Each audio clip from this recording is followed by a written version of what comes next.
Right. The Kenya Peasants League has called for transparency in the use of climate change funds sent to compensate affected countries. Addressing the press, the group criticized the promotion of GMOs in Kenya and urged the government to reconsider the vaccination campaign planned for 2025. So tunajua kumetokea resolutions 5 kule Baku. Ya kwanza ni ya mambo ya climate change, carbon markets.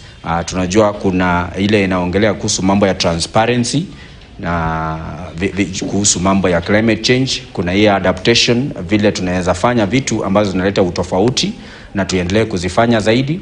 Kumeongelea pia kuhusu mambo ya inclusivity, ile agenda na climate change. Alafu ya mwisho ni recognition ya indigenous communities na indigenous people na communities zote kwa ujumla kuhusu mambo ya climate change. Lakini kuna utofauti ambao tunaona kwa sababu hii miaka yote kunakuwa na resolutions na hakuna implementation. So haileti utofauti yoyote katika zile harakati za kufanya mambo ya climate justice.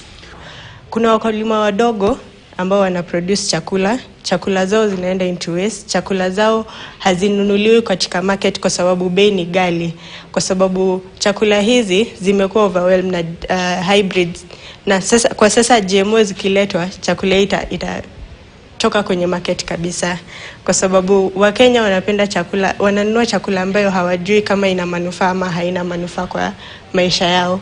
Na mambo kama mikutano kama hii ya COP ndio inawezesha vitu kama hivi vya GMO kuwa introduced in Kenya, na si nzuri kwa afya zetu. Tunafaa kuangazia wale wanaochangia maneno ya mazingira katika maeneo ya chini, wakulima wa chini, hivi kwamba they also feel yale ambayo wanapitia huku chini wanapopigania hali ya mazingira.